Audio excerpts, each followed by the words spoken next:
Emily and Paris star Lily Collins and her director husband Charlie McDowell recently welcomed their first child, and he's responding to criticism about the couple using a surrogate. He posted that it's okay not to know why someone might need a surrogate to have a child, regardless of what you assume, and it's okay to spend less time spewing hateful words into the world, especially in regard to a beautiful baby girl who's brought a lot of love into people's lives. Yeah. You know.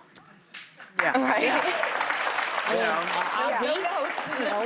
Yeah. People criticizing people's personal choices. What is the point? Well, having a family, whatever that family looks like, it's hard, and it's not something that shows up on your doorstep. You have to build it, make it, grow it, and I think it's so sensitive to touch into this area. People just want to love. Mm-hmm. And when you find a baby, it's always interesting that the online haters, I'm curious what their bios say, because for a pro-family world we live in, that's all about life, you know, all the time, the second someone has it, we tear them down. So, like, we don't know why. It's none of our business. But I commend them for just saying, like, step out. I'm also very pro them sharing this, and I hate that they're getting criticism, because I'm going through IVF right now, and it is more difficult, more disappointing, more painful, more uncomfortable than I imagined. And I have it slightly better than like when Sunny did, because people more openly talk about it. So I had more of a sense of what to expect and more of a community. So I think you're always opening the door for someone else who might have to go through surrogacy, and it's not what they wanted. They wanted to carry their child,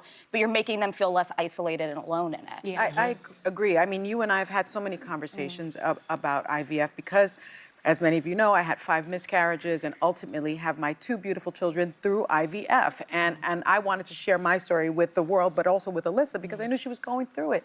And when I went through it over 22 years ago, it was a shameful process. Yeah. People considered it, shameful to do it. They were calling them test tube babies.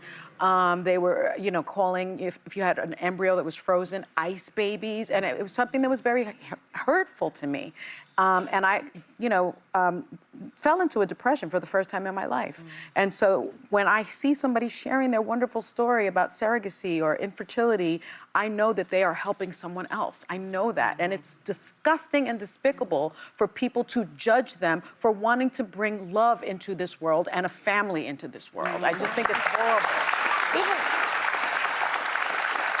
People are always going to have something to say about your personal choices, so you have to make a determination of how much of your personal life you want to share. Having been on both sides of that story, I understand the desire to want to keep certain things personal until you can figure it out. This is the thing that I love, just hearing these 2 things.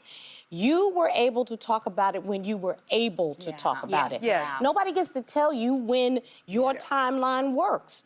You might need to get yourself together before you can share it and help somebody else. And once you get yourself together, then they can't stop you from talking about it, because you bring a whole situation to the situation. But if you don't want people talking about you, don't share your life. Exhibit A. Well, can I mention one thing?